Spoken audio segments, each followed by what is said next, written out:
Bonjour et bienvenue dans ce nouveau bulletin d'actualité astronomique et logique de ce qui s'appelle désormais l'almanach des faits célestes pour la période du 21 au 29 septembre 2021, soit la troisième phase de la troisième lune d'été. Donc, troisième phase, c'est de la pleine lune au dernier quartier, toujours. Donc, la pleine lune qui advient mardi 21 septembre à 1h54, donc dans la nuit du 20 au 21 à 1h54. Elle est dans le 29e degré du signe des poissons et après elle rentre dans le signe du bélier à 5h12. Donc ça, c'est la pleine lune, nuit du 20 au 21. Et le dernier quartier, c'est le mercredi 29 à 3h56, donc aussi dans la nuit du 28 au 29. Donc à la pleine lune, la lune se lève au coucher du soleil, culmine au milieu de la nuit et se couche au lever du soleil. Puis de soir en soir, elle va se lever de plus en plus tard dans la première moitié de nuit. Donc on va la suivre, on va partager, on va commencer par suivre la lune, bien sûr, de la lune et puis le reste du ciel, de soir en soir, et puis la lune, on va voir que c'est de plus en plus tard. Et ensuite, on fera un petit résumé, ou du moins inventaire des faits célestes de la semaine. Donc c'est parti, je partage l'écran, nous allons sur Stellarium et nous allons voir le ciel. Ben voilà, donc le soir du 21, du 20 septembre, oui, au soir du... Non, là, je suis au soir du 21. Alors, je vais me mettre au soir du 20, puisque la pleine lune advient dans la nuit, à peu près au coucher du soleil. Cherchons le soleil. On va voir. Il ne doit pas être loin. Voilà, c'est vraiment à peu près au coucher du soleil. Vous voyez, il va se coucher à 19h50. Et les jours diminuent très vite. Hein, ça perd une vingtaine de minutes par phase lunaire en ce moment. Donc par semaine, grosso modo. Une vingtaine de minutes par phase lunaire. Oui, chaque semaine, chaque fois que je vous refais un bulletin, on a perdu 20 minutes de jour et gagné 20 minutes de nuit, donc bien sûr. Donc, au coucher... Ce soir, chez moi, c'est 19h57. Au coucher du soleil, donc on va voir la lune qui va mettre un petit peu de temps à se lever, je crois, et il faut attendre après le coucher du soleil, donc on se tourne du côté de l'est et on va chercher la lune. Vous voyez, elle n'est pas loin de Jupiter à laquelle elle a été conjointe l'avant-veille, et la voilà, alors elle se lève un peu après le coucher du soleil, donc à 20 heures, une dizaine de minutes, même une vingtaine de minutes après le coucher du soleil, elle se lève, elle va donc grimper dans le ciel, elle est devant la constellation des poissons aussi, dans le signe des poissons, et elle va rentrer donc dans la nuit. Donc on arrive à l'heure de la pleine lune, une heure, voilà, c'est à peu près l'heure de la pleine lune, vous voyez, elle est dans la constellation de la balance, de la baleine, pardon, de la baleine, côté de l'étoile d'Ivda, ça c'est les poissons. Voilà, comme vous verrez la lune, vous verrez rien d'autre que la lune pleine. Et Jupiter, bien sûr, qui brille très fort le soir, et Saturne, on peut encore voir. Donc, ils sont de plus en plus hauts en début de nuit et qui se couchent en deuxième moitié de nuit de plus en plus tôt. J'avance dans la nuit de la pleine lune, donc elle va donc se recoucher un petit peu avant, un petit peu après quand même le lever du soleil. Cherchons le soleil de l'autre côté, évidemment. Donc le soleil qui se... la lune, oui, la lune se lève et le soleil se couche. Et il est 20h08, le 20. Ah, mais je suis allé dans le mauvais sens, voilà, je suis allé dans le mauvais sens.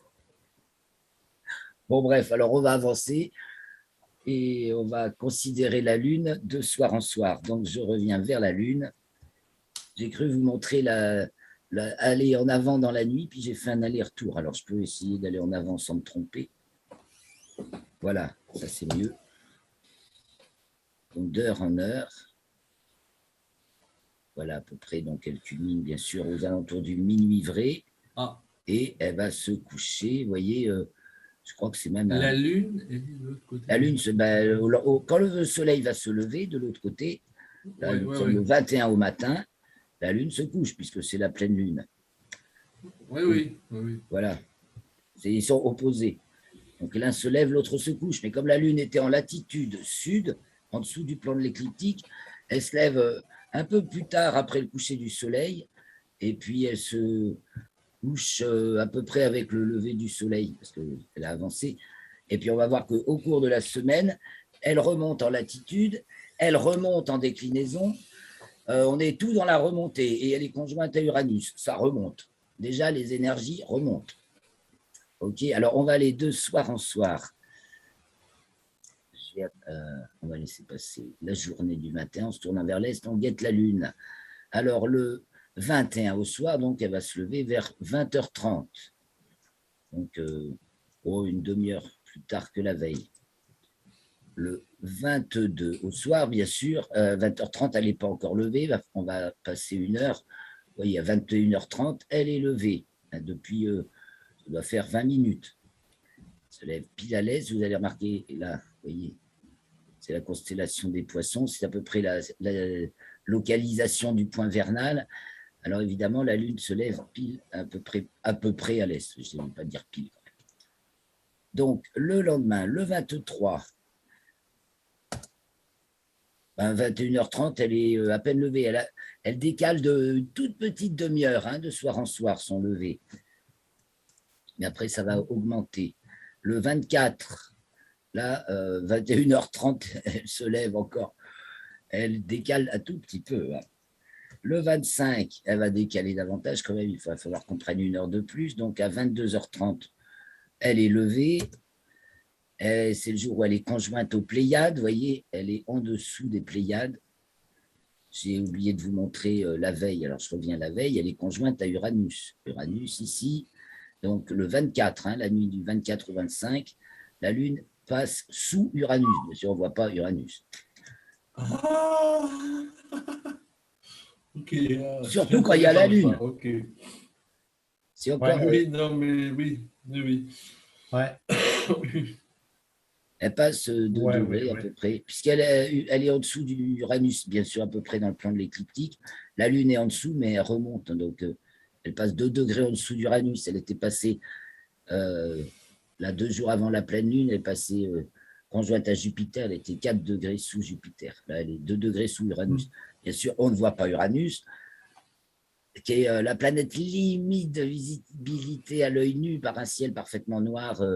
Quand elle est à sa culmination, on peut la voir si le ciel est très propre et très noir. Ah, d'accord. Voilà. C'est la limite. D'accord, c'est la limite. La limite de visibilité à l'œil nu. Il faut des conditions parfaitement excellentes, quoi. Le 25, donc la Lune est conjointe aux Pléiades. Je remets le centre sur la Lune. Elle se lève aux alentours de 22h15. Le 26, elle se lève aux alentours de 22h30. Le 27, il faut attendre une heure de plus, au moins 23h15, elle va se lever à peu près. Alors, on la voit dans la constellation du taureau, vous voyez, le 27. Alors, on l'a vu conjointe aux Pléiades. Voilà. Conjointe aux Pléiades le 25. Conjointe à Aldébaran le 26. Et conjointe à Elnat, ici c'est l'étoile Elnat, le 27, la nuit du 27 au 28. Donc on continue, Elnat c'est l'étoile qui fait la jonction entre le taureau, ici, là, avec Aldébaran, l'œil du taureau, et le cocher avec Capella, très très brillante également. Elle est là, donc là, la lune, le 27 au soir. Le 28 au soir, il va falloir prendre une heure de plus quand même pour ma madame. Elle arrive aux alentours de 0 heure, le 29 au soir, et on s'arrêtera là, puisque notre période s'arrête là.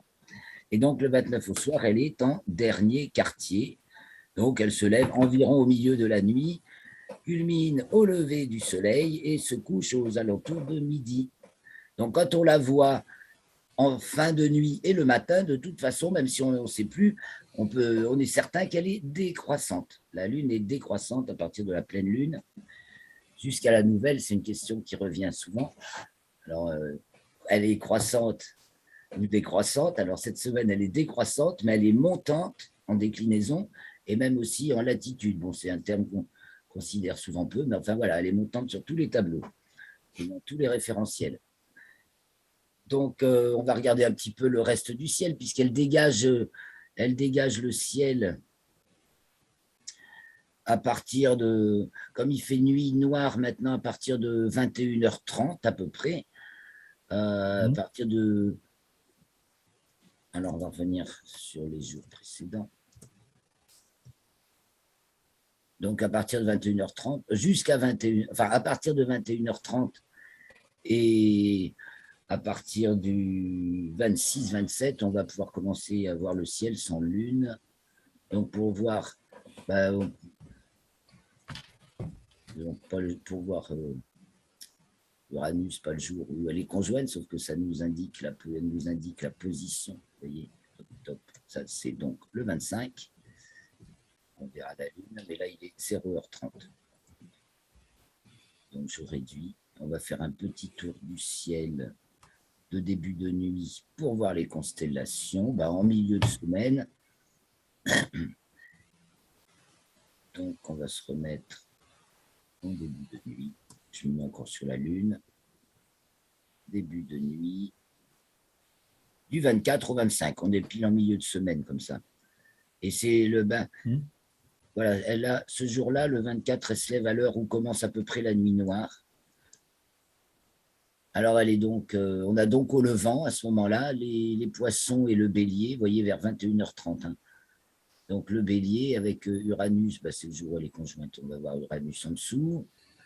Voilà, on se tourne vers l'est. Ce qui est visible bien dans le ciel, c'est le grand carré de Pégase. À sa gauche, Capella qui s'élève. Le grand carré de Pégase, Andromède. Je marque les noms. Andromède avec la galaxie d'Andromède. Là, on arrive à la très belle saison pour Pégase et Andromède. Donc, qui vont être en début de nuit dans le ciel d'automne qui arrive à grands pas, puisque le 22, c'est le jour de l'équinoxe. Alors, je vous fais faire un petit tour quand même de ce ciel de début de nuit. On part de l'horizon est et on va vers le sud. Alors, sud-est, on a le Verseau qui s'élève. Le Verseau, les poissons. Et on a le Capricorne. Alors, ce qu'on voit en premier, bien sûr, c'est Jupiter, qui brille très vite, très fort dans le début de nuit, qui est toujours, je grossis un peu, à côté de l'étoile d'Eneb Algédi. Donc, chaque jour, on peut remarquer Jupiter et l'étoile et remarquer Jupiter qui recule encore un peu par rapport à l'étoile. Et elle va déjà, d'ailleurs, reculer jusqu'à l'autre étoile qui s'appelle Nashira. Et à peu près là, elle va reprendre son mouvement direct. Ce sera en octobre, le 28, je crois. Mais la plus brillante, c'est Jupiter. Ah là, oui, elle brille 300 fois plus que l'étoile, au moins, je ne sais plus. C'est marqué dans l'article. D'accord. La semaine dernière, oui. C'est en plus une logarithmique, alors ça va vite. Ça fait, oui, ou c'est même 700 fois plus que l'étoile. On voit l'étoile quand même. On la voit, mais Jupiter est beaucoup plus brillante. D'accord. On a Saturne, donc, qui est moins brillante que Jupiter aussi, mais on la remarque vite et bien. Et on a l'étoile Faux-Maillot, qui est bien brillante aussi. Donc, dès qu'elle s'élève un peu, là, elle est un peu bas encore, mais là, 22h30, elle est immanquable. Donc, l'étoile Faux-Maillot du poisson austral qui marque la 4e des 4 étoiles royales des Perses qui font donc la Grande Croix. Elle est à peu près opposée à Régulus du Lion et au carré de Aldébaran du Taureau et Antares du Scorpion. C'est le carré des étoiles. Voilà. Alors, notre ciel de début de nuit, toujours. Donc, au sud, donc c'est l'heure de la culmination de Saturne, là, 22h30. Saturne culmine, vous voyez, c'est pas très haut devant la constellation du Capricorne. Donc, du côté sud-ouest, à peine, on voit le Sagittaire qui se couche. Le Scorpion, on le voit en tout début de nuit, il est à 22h30, il est déjà couché. Donc, une fois qu'on regarde le sud et à droite du sud, c'est ce qui va se coucher. Donc, au-dessus, on a le Sagittaire, donc la Voie lactée, l'Aigle avec Altaïr, le grand triangle de l'été, donc Vega, Deneb et Altaïr qui ont à peu près basculé du côté de l'ouest et qui est donc en train de descendre. On remarque la grande constellation d'Ophiuchus, la grande outre avec sa pointe ou la bulle de bande dessinée. Donc le serpentaire, tout ça, les deux serpents, il y a la tête du serpent devant et la queue du serpent derrière, parce que Ophiuchus, c'est le porteur de serpent. L'homme médecine, le porteur de serpent. Tout cela, elle laisse beaucoup à réfléchir, surtout quand on sait que ces constellations étaient figées dans cette forme en 1924. Je pense qu'un jour, j'écrirai un article de fond là-dessus, parce que quand on voit la situation actuelle et l'arnaque médicale, on se demande bien pourquoi on a mis l'homme médecine porteur de serpent pour venir foutre le bazar sur le zodiaque et raconter qu'il y avait ajouté de la confusion, 13 signes, 13 constellations, alors du coup 13 signes, ça ne veut plus rien dire les signes, etc. C'est fait exprès. Je ne sais pas, mais en tout cas, c'est venu en même temps. On peut constater une coïncidence qui signale en tout cas une perte de sens. Alors c'est insidieux, comme cette bulle de bande dessinée. Vraiment, ça forme une bande dessinée et elle s'insinue entre le Scorpion et le Sagittaire. Et donc, du coup, à la constellation du Scorpion, il lui reste que 5 degrés. Le Soleil, il la traverse sur 5 degrés, puis après, il traverse Ophiuchus sur 25 degrés, puis après, le Sagittaire un peu plus. Alors donc, du côté de l'ouest, on voit donc Ophiuchus, avec à sa droite Hercule que l'on retrouve sous Vega. Voilà, on trouve toujours la figure avec Vega, très brillante, la tête du dragon, qui est là, donc là on est à l'ouest, on a l'ouest ici, vous voyez, et nord-ouest, on a le dragon qui descend. Je vais un peu, on verra tout. Voilà, le dragon qui descend, Hercule, la grande ours qui est en rasemotte au-dessus de l'horizon, au milieu de la nuit, donc en ce moment elle rase l'horizon et après remonte. Et au plus haut, vers l'heure qu'il est sur cette image 22h30, c'est Céphée qui culmine au milieu de la nuit, c'est Cassiopée. Et donc on retrouve au nord-est, au levant, donc Capella. Une fois qu'on a passé le nord, là dans le sens où je tourne, à droite du nord, c'est les astres qui se lèvent. Nous avons donc la brillante Capella du cocher, on a Persée, oui, la constellation de Persée au-dessus, avec l'étoile Algol, dont il faut un peu parler, parce que c'est l'étoile, la première étoile variable remarquée, dont on a remarqué qu'elle était variable, et pour les anciens, elle était maléfique du fait qu'elle était variable. Son éclat varie tous les 2 jours, sur une période de 2 jours et demi à peu près, et c'était un indice de maléfice. Elle représente la fameuse l'œil qui fiche tout de la Méduse, la gorgone à laquelle Persée a capturé cet œil magique pour l'emporter dans son grand sac qui pouvait tout contenir et sauver la belle Andromède qui était vouée au sacrifice. Alors donc en sortant l'œil magique de Méduse de son sac et le présentant à ce monstre marin qui est en train de se lever. Vous voyez le monstre marin, hein, les poissons et la baleine, ça c'est le gros monstre marin. Eh bien, ils sauvent Andromède, comme ça ils se figent. Ils peuvent partir sur le dos de Pégase, le cheval ailé. Voilà pour les spectacles de la nuit, en ce moment, enfin en début de nuit, bien sûr, hein, puisque, mais si on se retrouve en fin de nuit, on peut faire un petit tour, aller d'heure en heure, on va voir ce qui se lève d'heure en heure, donc 22h30. 23h30, vous voyez la baleine est levée, apparaît le taureau, Aldébaran. Donc les Pléiades vers 22h30, Aldébaran 23h30. 1 heure plus tard, ça monte, ça monte. 2 heures plus tard, c'est Orion qui apparaît. Les mages d'Orion apparaissent sous les Pléiades et Aldébaran. Ça fait un alignement. Donc il est là 1h30. 2h30, Orion s'élève. Les Gémeaux apparaissent. Thor et Pollux, sous Capella. 3h30, les Gémeaux s'élèvent. Orion apparaît. Il y a Procyon du petit chien qui est brillante et qu'on voit donc, qui se lève aussi.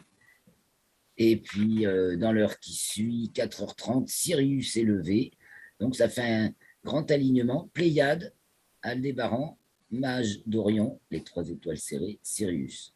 Un célèbre alignement qui sert à faire du repérage, qui servait aux marins à bien se repérer. Et donc, 4h30, 5h30, le lion se lève. Le Cancer aussi ne va pas bien. La tête de l'hydre. 6h30, le lion est bien levé et c'est à peu près la fin de la nuit. Et la grande ours a bien remonté. Okay. J'arrête ce partage, je reviens vers vous. Voilà pour les spectacles. Alors, on va parler de ce qui se passe. En plus, il y a ce qu'on peut voir et puis il y a tout le reste qui se passe et qu'on ne peut pas savoir. Mais alors, quand on a quelques petits repères visuels, c'est quand même bien sympathique. Donc, un petit résumé que vous retrouverez sur l'article et sur la fiche. Je peux vous afficher la fiche. Je reprends un partage d'écran. Je vais vous afficher la fiche résumée de la semaine qui est prête. Donc, il se passe pas mal de trucs quand même cette semaine. Donc, on part de la pleine lune qui advient donc le mardi 21 à 1h54, donc le lundi 20 à 23h54 en temps universel. Donc, elle est dans le 29e degré du signe des Poissons pour la lune de la Vierge pour le Soleil, devant la constellation des Poissons pour la lune et de la Vierge pour le Soleil, parce qu'elles sont très grandes. Et en signe, elles sont à la fin du signe des Poissons et la lune, elle est au début de la constellation des Poissons. Donc ensuite, elle entre dans le signe du Bélier, mardi 21 à 5h12. Et puis, elle arrive devant la constellation de la Baleine à 15h47. Et elle passe en déclinaison nord à 23h09. Et on se retrouve mercredi 22. Alors, ça ne se voit pas, mais Mercure invisible qui se couche, enfin oui, pratiquement invisible, qui se couche après le Soleil. Sous nos latitudes, elle est invisible. Elle était pourtant à son élongation maximale la semaine dernière, mais elle est restée pratiquement à l'horizontale. Alors, elle est écartée du Soleil, mais elle est pratiquement à la même hauteur que lui. Donc, quand il se couche, elle reste dans la clarté solaire un moment, mais on n'arrive pas à la voir. Et elle est donc conjointe Mercure à l'étoile Spica, qui est alpha de la constellation de la Vierge, et qui marque de nos jours le 25e degré du signe de la Balance. Donc ça ne se voit pas, mais c'est ce qui se passe. Et d'ailleurs, ce qui va se passer, c'est que c'est devant cette étoile que Mercure devient stationnaire, donc puisqu'elle devient rétrograde le 27. Donc tout se passe, tous les événements de Mercure qui adviennent cette semaine, il y en a plusieurs. Elle devient rétrograde et elle atteint sa latitude minimale et sa déclinaison minimale. Tout ça, le même, devant l'étoile Spica, donc 25-26 balances, dans le degré de zodiaque. Donc, c'est à noter. On pourra retrouver. Ouais. Après, et en plus, elle est en plus carrée à Pluton et au milieu du ciel, en Capricorne. Dans certains thèmes, Michel, dans certains thèmes, à une certaine heure. Ça, c'est à une certaine heure qu'elle est, là, dans un moment particulier. Oui, non, mais je suis d'accord. On est bien d'accord. Mais là, tu nous dis Mercure 24 degrés 30 ou un truc comme ça sur la balance. D'accord? Bon, moi j'ai le thème sous les yeux. Je le vois carré à Pluton qui est à 24 Capricorne ou alors j'ai un thème qui est faux, ce qui Et non, m'étonnerait. Michel, mais c'est que là, on n'est pas en train de regarder un thème à une heure donnée. On fait l'inventaire Non, non, là, chronologique des événements. regarde Alors, J'ai bien compris. évidemment, un moment sur les 24 heures de la journée, un moment, elle se retrouve au milieu du ciel. Ça, c'est évident. Voilà. Hein. Mais c'est D'accord. parce que le thème qu'on étudiera tout à l'heure, peut-être bien, va nous marque ce moment-là, effectivement. Mais ça, on le voit pas forcément encore parce que là, on fait le D'accord, tour d'accord, de d'accord. ce qui se passe, quoi. Mais par contre, là, Ok. on remarque donc que Mercure accompagne est devant cette étoile. Donc, si vous voulez Ok. comprendre un peu mieux Et, ce que c'est que et Spica de la Mercure, Vierge, ses caractéristiques, vous pouvez aller directement sur Wikipédia et vous avez tous les renseignements à la fois mythologiques et astrophysiques sur l'étoile. Donc, ça vous en dit long, en fait. Aussi bien la mythologie Ouais. que l'astrophysique parce que ça la décrit et ça nourrit vraiment la compréhension.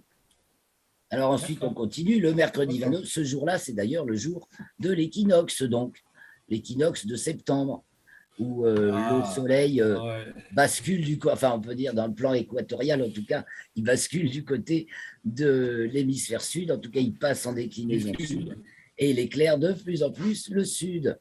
D'ailleurs, on va faire lundi prochain, j'ai prévu une séance, une conférence gratuite sur le signe de la balance. On verra si on relance un atelier ou pas. Mais voilà, c'est quand même prévu et ce sera annoncé. Donc c'est à 21h21 à notre heure française que le soleil entre dans le signe de la balance, Le ce qui 27. marque l'équinoxe de septembre. Et à ce moment-là, il est également à 12 heures d'ascension droite et à 0 degré de déclinaison en descendant. Ça, si le soleil rentre en balance, c'est que la Terre en héliocentrique rentre en bélier. Et donc, comme on est en coordonnées apparentes de la date, c'est pas pile au même moment, parce que dans le temps réel, c'est effectivement pas pile au même moment. C'est le jeudi 23 à 4h33. Ensuite, le jeudi 23, en héliocentrique, mes amis, Jupiter entre dans le signe des poissons. Voilà, c'est le moment charnière, en fait. Là, en géocentrique, il y était rentré en géocentrique jusqu'au 29 juillet, là, de mai à juillet, au moins, même avant. Il est revenu, comme il est devenu rétrograde, il est revenu dans le signe du Verseau, mais en héliocentrique, bien sûr, il n'est pas rétrograde, et il avance et il rentre pour de vrai dans le signe des Poissons. Donc ça va changer sa signature, même s'il est, justement, on va observer ce que c'est que Jupiter Verseau en géocentrique, Poisson en héliocentrique, et puis il viendra à tout Poisson en décembre, fin décembre. Donc jeudi 23, maintenant, on passe à jeudi 23, la Lune entre dans le signe du Taureau à 14h18 et elle va arriver devant la constellation de la Baleine à 21h05, puis du Bélier à 23h05, parce que vous savez, c'est poisson, baleine, bélier, parce que à cause de la découpe des constellations, au fur et à mesure que la Lune avance, elle traverse un bout des poissons, un bout de la baleine, un bout des poissons, un bout de la baleine, et après elle arrive devant le bélier. La baleine, ça dépend. Ça va dépendre de sa déclinaison. Il va y avoir des périodes où elle passe systématiquement devant la baleine, et après, il y aura d'autres. C'est sur des années, c'est lié, c'est l'unistice, justement, où elle passera peut-être pas devant la baleine. Et ça se voit avec d'autres constellations aussi, comme le sextant. Voilà, c'est des constellations devant lesquelles la Lune peut passer. Je continue parce qu'on est un peu bref, juste en temps quand même. Vendredi 24 en héliocentrique, Mercure conjoint Saturne dans le 12e degré du signe du Verseau en héliocentrique. Vendredi 24, la Lune est conjointe à Uranus à 18h55. C'est ce qu'on peut, en voyant la Lune la nuit du 24 au 25, on peut y penser, elle est en dessous d'Uranus. Et donc, après ça, donc Uranus qui est devant la constellation du Bélier, dans le 15e degré du signe du Taureau. C'est pas rien, c'est vraiment le milieu de l'axe d'induction, 15 degrés Taureau-Scorpion. C'est l'axe d'induction en lui-même. Bon à noter ça. Et elle arrive samedi 25 devant la constellation du Taureau à 13h24. Et à 16h55, Vénus entre dans le signe du Verseau en héliocentrique. Et en géocentrique, samedi 25 toujours, Neptune atteint sa latitude minima. Tout ça, c'est parce que son mouvement en latitude étant affectée aussi par ces rétrogradations et reprises de mouvement direct, et qu'elle était à l'opposition du Soleil la semaine dernière, le 14, et qu'elle va reprendre son mouvement direct, non pas tout de suite encore.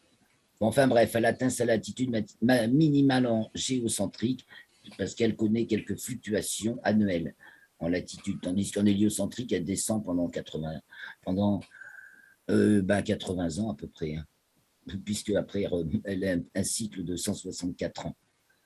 Dimanche 26, la Lune entre dans le signe des Gémeaux à 2h36 et donc elle est conjointe aux Pléiades quelques minutes plus tard à 2h59, puisque les Pléiades marquent de nos jours le premier degré du signe des Gémeaux.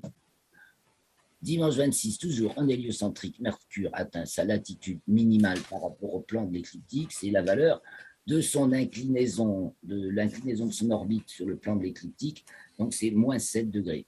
C'est la planète qui prend le plus d'inclinaison par rapport au plan de l'écliptique. On va voir qu'elle l'a fait aussi en géocentrique et l'angle n'est pas le même, bien sûr. Dimanche 26, toujours, la Lune passe à son nœud ascendant. Donc, je vous ai dit qu'elle montait en latitude, voilà, elle passe à son nœud ascendant le 26 à 9h32. Et le nœud ascendant, en ce moment, il est dans le 4e degré du signe des Gémeaux. Donc, c'est rétrograde. Hein. Bientôt, il va passer, l'axe des nœuds va passer en Taureau-Scorpion. Mais alors, Mercure, la Lune a son nœud ascendant. Dimanche 26, elle est aussi à l'apogée à 23h44, donc au plus loin de la Terre. Et à ce moment-là, elle est au 11e degré du signe des Gémeaux. Nous arrivons à lundi 27 à 7h10. Mercure est stationnaire en longitude écliptique. À 7h10 et presque à 6h08 en ascension droite. Son mouvement devient rétrograde, donc pour 3 semaines à peu près, jusqu'au 18 octobre, où elle reviendra jusqu'au 11e degré du signe de la Balance. Elle est donc dans le 26e degré, là, comme on l'a dit tout à l'heure, conjointe à Spica. Donc, c'est bien, elle devient stationnaire devant l'étoile. Après, elle rétrograde, elle reprendra. Et quand elle bouclera sa boucle, et ben, c'est quand elle repassera devant l'étoile. Ce sera marqué dans l'article, fin de boucle, je crois que c'est le 4 novembre. Lundi 27, la Lune, qui monte aussi en déclinaison, sort des limites zodiacales. Donc elle monte, elle dépasse 23 degrés 26, la déclinaison maximale du Soleil au solstice, limite zodiacale nord. Lundi 27, 11h27, Mercure atteint sa déclinaison minimale. Donc par rapport au plan de l'équateur, elle est au plus bas à 13 degrés. C'est des paliers, ça c'est à cause de son mouvement rétrograde. Elle fait un petit palier en latitude, en déclinaison et aussi en latitude. Lundi 27 à 21h20, elle atteint aussi sa latitude minimale. Et là, d'un point de vue géocentrique, c'est moins 3 degrés, c'est variable. Cette fois-ci, c'est moins 3 degrés. Tandis qu'en héliocentrique, quand elle est à sa latitude minimale, toujours liée à quelques jours près maximum, hélio et géo, mais en hélio, la valeur est fixe, c'est toujours 7 degrés, et en géocentrique, elle est variable. Ça dépend de l'angle formé par Mercure, Soleil, Terre. Mardi 28, la Lune est conjointe à Elnat, donc l'étoile bêta du Taureau qui fait la jonction avec le cocher, quand on l'a vu tout à l'heure. Et donc, c'est toujours le moment où elle est très haute en déclinaison, conjointe à Elnat. Et mercredi 28, elle rentre dans le signe du Cancer, ensuite à 15h34. Et donc, elle va arriver devant la constellation des Gémeaux à 16h31. Et nous arrivons à mercredi 29, le dernier quartier, à 3h56. La Lune est alors dans le 7e degré du signe du Cancer et le Soleil, celui de la Balance. La Lune est devant la constellation des Gémeaux et Soleil devant la Vierge. Mercredi 29, c'est là qu'elle atteint sa déclinaison maximale. Elle arrive à 26 degrés au-dessus du plan de l'équateur et elle est dans le 10e degré du signe du Cancer. Elle rentre. Pardon. De plus en plus haut, elle fait ses déclinaisons en ce moment. Maximale. Je vous invite à relire l'histoire des lunistices développée par Astrid Fallon. Et puis, du coup, j'ai fait un petit article. Et dans l'article de la semaine dernière, je ne vous en avais pas parlé, mais j'ai relevé un article dans un journal tout public qui raconte que la Lune va s'élever, que ça va faire waouh. Alors, j'explique de quoi ils veulent parler, de ce lunistis, là, donc de cette déclinaison, ces déclinaisons maximales et minimales qui prennent de plus en plus d'amplitude et qui font que parce que quand elle va se trouver en latitude maximale en même temps qu'en déclinaison maximale, bah c'est là qu'elle est ce qu'on appelle son lunistis. Mais bon, du coup, j'ai remis un peu les points sur les i sur cette question.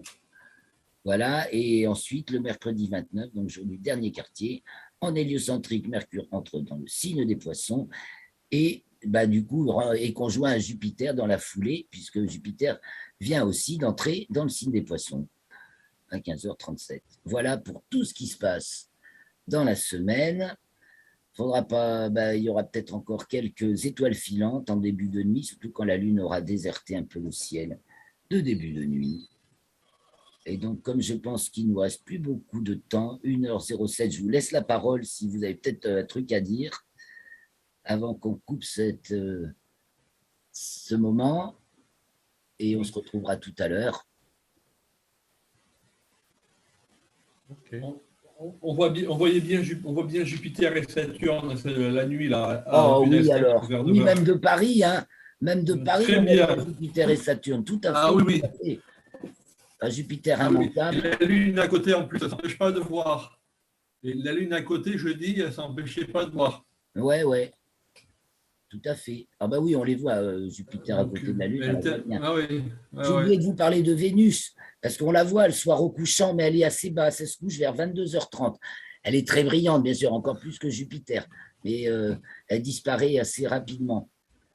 Voilà, et c'est tout ce qu'on va faire pour ce moment. On se retrouve tout à l'heure. Merci beaucoup, Michel et Christophe.